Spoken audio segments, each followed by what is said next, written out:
আসসালামু আলাইকুম এভরিওয়ান। এ কেমন ভালোবাসা গল্পের শেষ পার্ট। তো চলো বেশি কথা না কইয়া গল্প শুরু করা যাক। সকাল হতেই কারা যেন ওদের উপর হামলা করে বসে। এভাবে ওদের উপর হামলা হবে তা ওরা মোটেও বুঝতে পারিনি।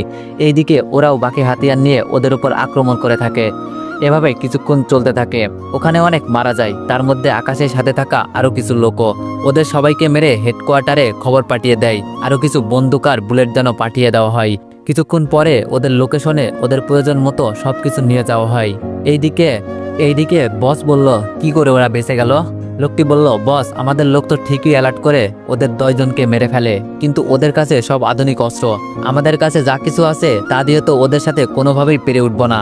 বস বলল, এর আগে এটা বলো, ওরা আমার আস্তানার খবর জানলো কি করে? তাছাড়া আমি যে এখানে আছি তার খবর ওরা পেল কি করে? আমাদের মধ্যে কেউ একজন আছে যে ওদের এইসব খবর দিয়ে যাচ্ছে। সে কে হতে পারে? লোকটি বলল, আমাদের এখানে তো সবাই পুরনো লোক। আমরা 2 মাস আগে কিছু লোক নিয়েছিলাম, ওদের মধ্যে কেউ হবে হয়তো। বস বলল, হতেও পারে, আমরা তো 50 জন লোক নিয়েছিলাম, এখন বুঝবো কি করে ওদের মধ্যে কে ছিল? লোকটি বলল, বস, ওদের উপর কড়া নজর রাখতে হবে, আমরা ঠিক ধরে নিতে পারবো কে ছিল এর পিছনে। বস বলল, সেই সব তো পরে দেখা যাবে, আগে আমরা এখান থেকে অন্য জায়গায় চলে যাওয়া দরকার। লোকটি বলল, বস, এখান থেকে বের হয়ে অন্য জায়গায় যাব, ঠিক আছে, কিন্তু ওই 50 জন কাউকে কিন্তু কিছু বলা যাবে না। বস বলল, তাই হবে, ওরা কোনোভাবেই জানবে না। আমরা আমাদের নতুন আস্তানায় চলে যাব। তাছাড়া এখান থেকে কত দূর সেই আস্তানা? লোকটি বলল, এই তো বস, আমরা এই সুড়ঙ্গ পথ ধরে হাঁটা দিব, তারপর এই মুখ চিরদিনের জন্য বন্ধ করে দিব, তাহলে এই পথ ধরে কেউ আমাদের কাছে আসতে পারবে না। বস বলল, কিন্তু আমরা এখান থেকে বের হব কি করে? লোকটি বলল, বস, আপনি না আমি যদি সবকিছু বলে দিই তাহলে আপনি কি করবেন? বস বলল, যা জিজ্ঞেস করছি তার উত্তর দাও। তুমি জানো না ওই সুড়ঙ্গ তৈরি করার সময় আমি ছিলাম না, যদি থাকতাম তাহলে তো তোমাকে আর এত কিছু জিজ্ঞেস করতাম না।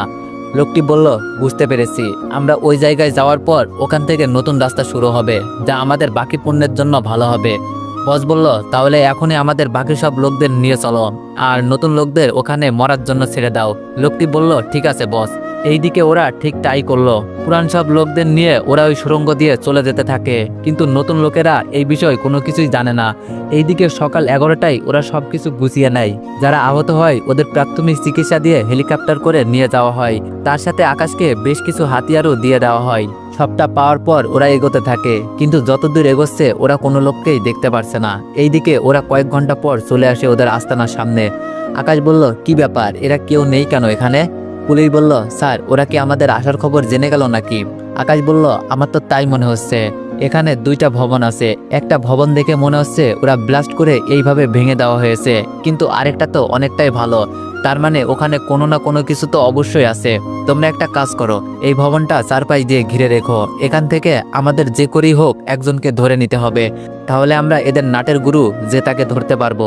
পুলিশ বলল, ঠিক আছে স্যার, তাই হবে। ওরা খুঁজতে থাকে, খুঁজে খুঁজে কিছু লোকদের ওরা দেখতে পায়, ওদের উপরে হামলা করে ওদেরকে মেরে ফেলে। এইদিকে কয়েকজনকে ওরা বাঁচিয়ে রাখে।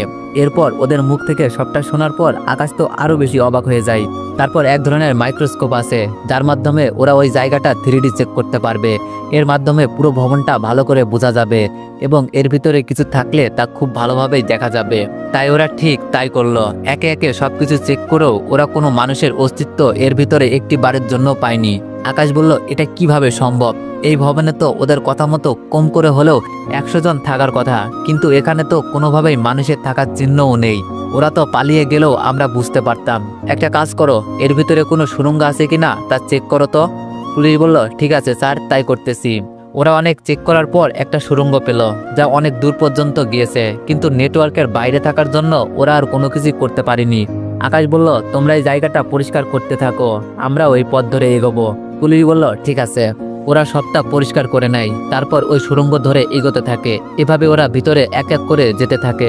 সবাই খুব সাবধানতার সাথে এগোতে থাকে, কেননা এই সুড়ঙ্গের ভিতরে কেউ যদি কোনো মিসাইল ছেড়ে দেয় বা ছোটখাটো রকেটও যদি ছেড়ে দেয়, তাহলে ওদের বাঁচার আশঙ্কা 1% থাকবে না। তাই ওরা খুব সাবধানতার সাথে এগোতে থাকে। ওরা অনেকটা সময়ের পর ওদের আস্তানার পাশে একটা জঙ্গলে এসে পৌঁছায়, আর এই জঙ্গলটা 5 মিনিট হাঁটলেই লোকালয় পড়ে।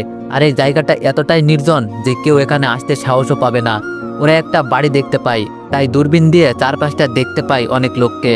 তাই ওরা চারিদিক থেকে আক্রমণ করতে থাকে ওদেরকে, এক এক করে ওদেরকে মারতে থাকে। সবাইকে মারা শেষ হলে আকাশের কাছে আর 3 জন পুলিশ অফিসার থাকে, আর ওদের বসই শুধু বেঁচে আছে। বস বলল, আমাকে মারিস না, আমি তোর কাছে প্রাণ ভিক্ষা চাচ্ছি। আকাশ বলল, মাফ করতে পারবো, তবে একটা শর্ত আছে। বস বলল, কি শর্ত? আকাশ বলল, তোর কোথায় কি লুকানো আছে সব বলতে হবে। বস বলল, আমি সব বলতে রাজি, তবু আমাকে মারিস না। আকাশ বলল, এই তো ভালো, তাহলে বলতে শুরু কর। ওদের বস বলতে শুরু করে আর আকাশ সবটা নোট করতে থাকে। সবটা নোট করার পর ওদের বসকেও মেরে ফেলে। পুলিশ বলল, এটা কি করলেন স্যার? আকাশ বলল, কোনটার কথা বলতেছো? পুলিশ বলল, স্যার এই বেটা তো মিথ্যা কথাও বলতে পারতো। আকাশ বলল, তার কোনো প্রশ্নই ওঠে না, তাছাড়া এটা আমি তোমাদের গভর্নরের হাতে দিব আর তোমাদেরও পুরস্কার দেওয়ার জন্য বলবো। পুলিশ বলল, সত্যি বলবেন তো স্যার? আকাশ বলল, অবশ্যই বলবো। ওরা ওখান থেকে চলে আসে। এরপর কিছু গভর্নরের হাতে বুঝিয়ে দিয়ে আকাশও দেশে ফিরে আসে। এইদিকে আকাশ আসবে সেই খবরটা শুনে ইরা চলে আসে দেখার জন্য, কিন্তু তখন আকাশের মায়ের সাথে এয়ারপোর্টে দেখা হয়ে যায়।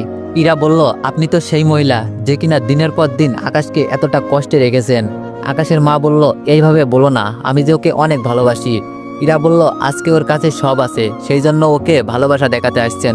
আকাশের মা বলল, আমি যদি তাই করে থাকি তাহলে তুমিও তো তাই করছো। ইরা বলল, আমি আবার কি করলাম? আকাশের মা বলল, তুমি ওর সাথে প্রেম করেছো ওর সফলতা দেখে। ইরা বলল, আমি ওর হাত ধরেছি যখন আপনি ওকে সংসারের টাকা দেওয়ার জন্য বলতেন। আমার তখন অনেক খারাপ লেগেছে, তাই আমি আর কোনো কিছু বলতেও পারিনি। তাছাড়া আপনার সাথে আমি কোনো কথা বলতে আসিনি। কিছুক্ষণ পর আকাশ এসে ওর বাবাকে জড়িয়ে ধরে, তারপর ইরাকে, কিন্তু ওর মাকে একবারের জন্য সালাম করেনি। আকাশের মা বলল, আমাকে সালাম করবি না? আকাশ বলল, তুমি তো সালাম নেওয়ার যোগ্যতা হারিয়ে ফেলেছো, তোমাকে কি করে সালাম দিব? আকাশের মা বলল, আমাকে ক্ষমা করে দে বাবা। আকাশের বাবা বলল, আকাশ ক্ষমা করে দে, অতীতে কি হয়েছে তা ভুলে যা আর আমার বৌমাকে নিয়ে নতুন করে সংসার শুরু কর। ইরা বলল, আকাশ তোমার বাবা যখন এত করে বলছে তখন দাও না ক্ষমা করে। আকাশ বলল, ঠিক আছে ক্ষমা করে দিলাম। ইরা বলল, তাহলে আকাশ তো আপনাকে মেনে নিল, তাহলে আপনিও না হয় ওকে সৎ ছেলে থেকে আপন ছেলে হিসাবে মেনে নিন। আকাশের মা বলল, আকাশ আমি আজ থেকে তোর ভালো হয়ে দেখাবো। আকাশ কেঁদে জড়িয়ে ধরে বলল, সত্যি বলছো মা? তো এভরিওয়ান, গল্পটি এখানেই সমাপ্ত। আর কালকে নিউ গল্প আসছে, আশা করি আপনাদের নিউ গল্প অনেক ভালো লাগবে। ধন্যবাদ।